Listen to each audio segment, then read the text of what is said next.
Bismillahirrahmanirrahim. Assalamualaikum warahmatullahi wabarakatuh. Alhamdulillahirabbil alamin.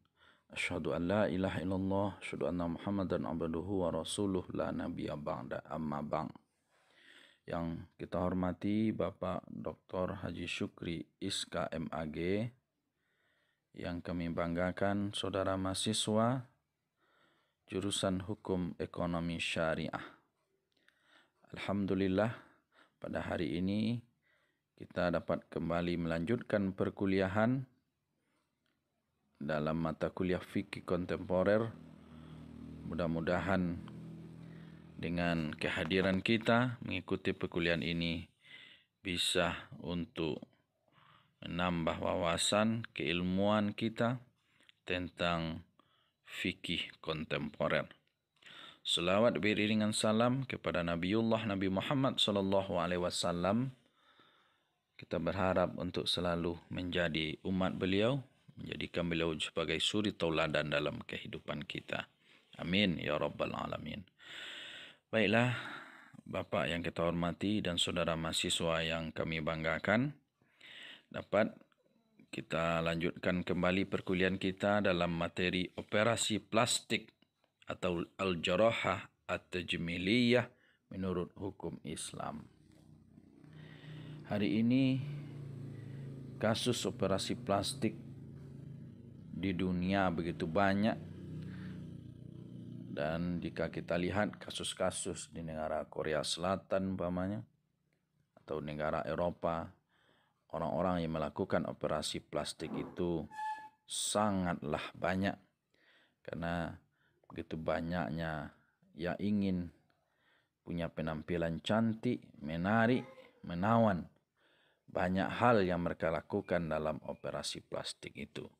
Mungkin ada yang ingin hidungnya mancung, bahkan adanya ingin bola matanya agar kelihatan bulat, mungkin karena sipit ingin menjadikan bulat, atau bahkan hanya karena bulu mata yang tipis tidak panjang mereka melakukan sulam bulu mata dan yang lain-lainnya.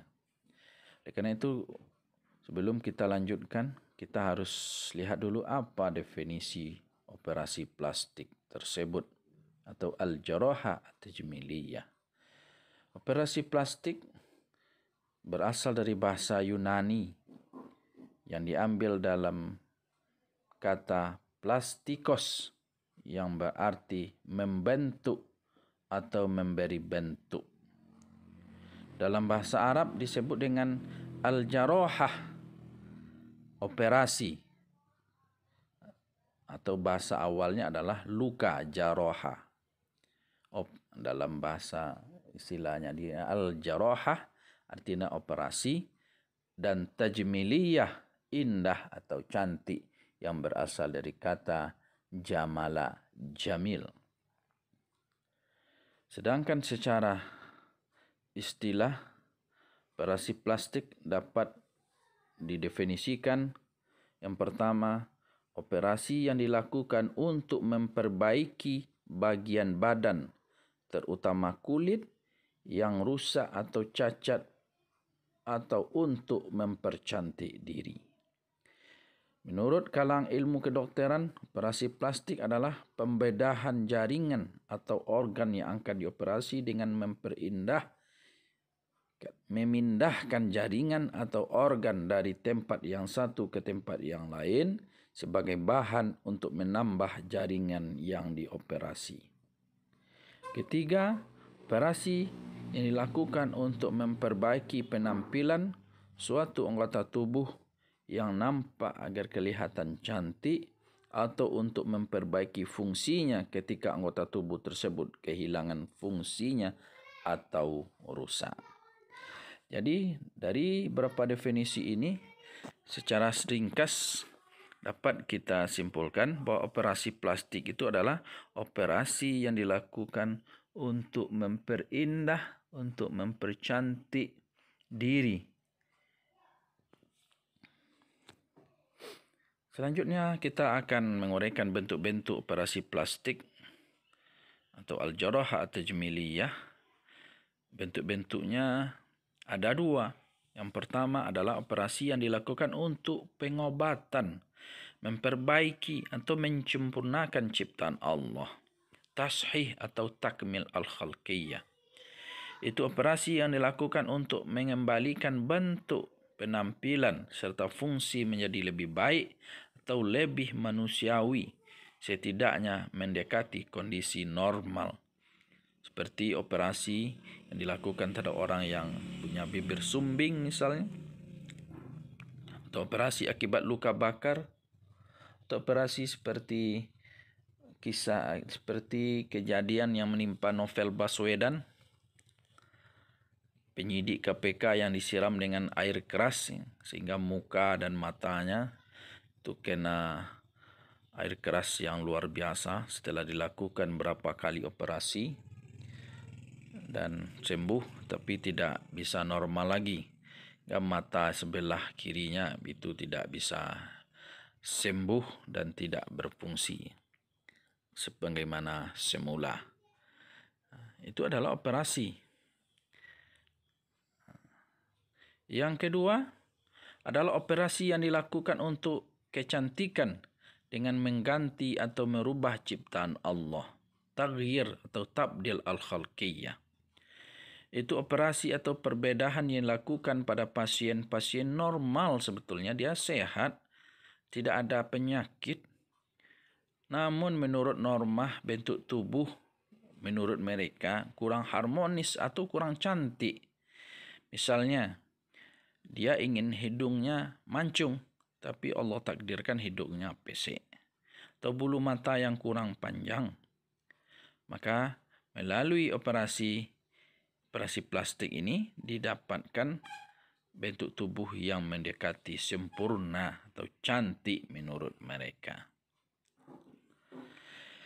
Selanjutnya kita lanjutkan materi kita bahwa kita lihat pandangan hukum Islam tentang operasi plastik ini.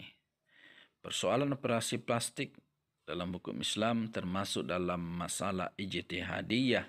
Artinya hukumnya perlu dikaji secara mendalam karena belum dikenal dalam fikih klasik. Karena itu ulama kontemporer berbeda pendapat tentang sisi pandang penetapan hukumnya. Jadi cara pandangnya berbeda. Ada ulama yang melihat dan menetapkan hukum operasi plastik itu ditinjau dari tujuan atau sisi tujuan dilakukannya operasi plastik. Sebagaimana Abdul Aziz Dahlan dan kawan-kawan dalam Ensiklopedia Hukum Islam memungkapkan itu. Karena dilihat dari sisi tujuan, maka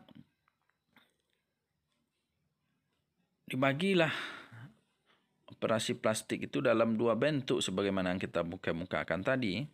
Ada operasi plastik yang bertujuan untuk pengobatan dan ada operasi plastik yang bertujuan untuk mempercantik diri sebagaimana yang dikemukakan oleh Syekh Abdul Salam Abdurrahim As-Sakari. Yang kedua, dapat dilihat dari sisi standar ciptaan Allah kepada manusia sebagaimana dalam surat At-Tin ayat 4. Laqad khalaqnal insan fi ahsani taqwim. Sungguh kami telah menciptakan manusia itu dalam sebentuk yang sangat-sangat baik. Dalam ayat ini sebetulnya Allah menegaskan tentang standar ciptaannya kepada manusia. Bahwa manusia diciptakan sama. Itu punya dua mata, punya dua telinga, punya mulut, punya hidung, punya dua kaki, punya dua tangan, dan lain-lain. Walaupun bentuk dan ukuran yang berbeda. Maka manusia harus menerima ketetapan Allah yang telah ditakdirkan kepadanya. Mungkin bentuknya berbeda, mungkin ada yang hidungnya pesek, ada yang hidungnya mancung, ada mukanya yang bulat, ada mukanya yang runcing, dagunya yang runcing. Ya. Itu adalah takdir yang harus diterima karena ketetapan Allah. Dari standar ini dapat kita lihat bentuk-bentuknya. Jika disebut bentuk sama, tapi standar penetapan hukumnya tadi berbeda. Tadi melihat dari tujuan, yang kini adalah standar ciptaan Allah. Garis horizontal itu adalah standar ciptaan Allah. Bahwa manusia itu punya dua telinga, punya hidung, punya mata, punya mulut, punya 2 kaki. Maka jika tidak standar, maka namanya tashih atau takmil al-khalqiyah, seperti operasi bibir sumbing umpamanya. Tetapi jika dia sudah standar, sudah punya kelamin, mungkin Allah takdirkan dia laki-laki, namun dia ingin menggantinya menjadi perempuan, maka itu namanya taghyir atau tabdil al-khalqiyah. Selanjutnya kita melihat bagaimana hukumnya sebetulnya. Operasi plastik itu. Jadi tadi telah kita jelaskan bahwa bentuk-bentuknya terbagi 2. Maka kita lihat dulu. Yang bagian yang pertama adalah merubah, mengganti ciptaan Allah, taghyir atau tabdil al-khalqiyah. Ulama sepakat tentang keharaman operasi plastik yang dilakukan untuk mengubah atau mengganti ciptaan Allah Subhanahu wa taala. Tegaskan Allah dalam surah An-Nisa ayat 119. Wala udillannahum wala umanniyannahum sampai wala amurannahum fala yughayyirunna khalqallah. Dan sungguh saya akan menyesatkan manusia, kata setan, ya, dan memberikan angan-angan mereka. Selalu saya perintahkan mereka untuk merubah ciptaan Allah, apa yang ada dalam diri mereka, lalu mereka benar-benar merubahnya. Ayat ini juga didukung oleh hadis Nabi SAW dari Ibnu Mas'ud, la'anallahu al-wasimat wal mutasimat wan namisat mutanammisat wal mutafallijat li husni mughayyarat khalqallah. Semoga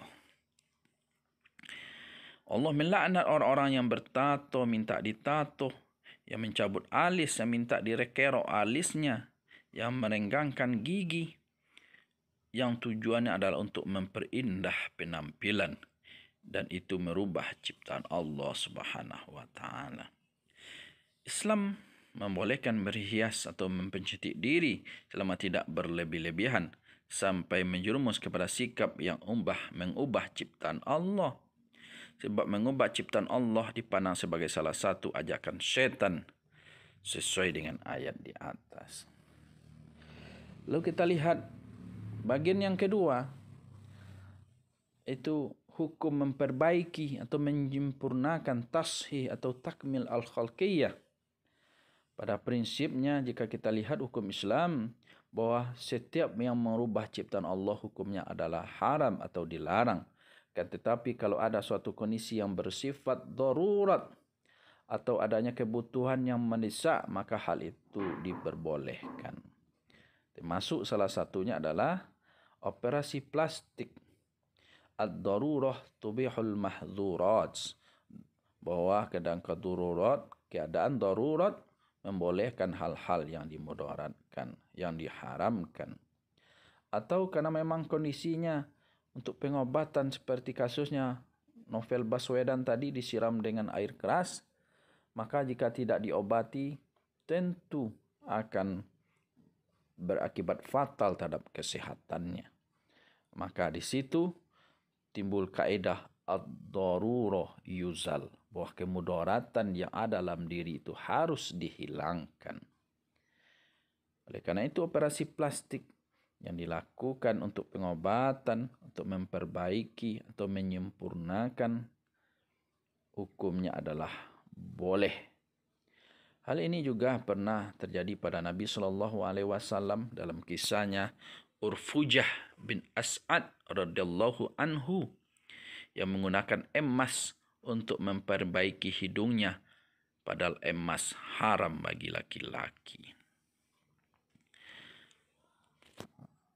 Pendapat ini juga didukung oleh Asy-Syaukani dalam kitabnya Nailul Autar, bahwa jika operasi itu dilakukan untuk memperindah penampilan, mempercantik penampilan, maka hukumnya adalah haram. Tetapi jika dilakukan untuk menghilangkan penyakit, cacat, maka itu diperbolehkan. Oke, mungkin ini materi yang kami sampaikan, mudah-mudahan bermanfaat bagi kita bersama, dan kita lanjutkan dalam sesi diskusi, dan kita tutup membacakan hamdalah. Alhamdulillahirabbil alamin. Assalamualaikum warahmatullahi wabarakatuh.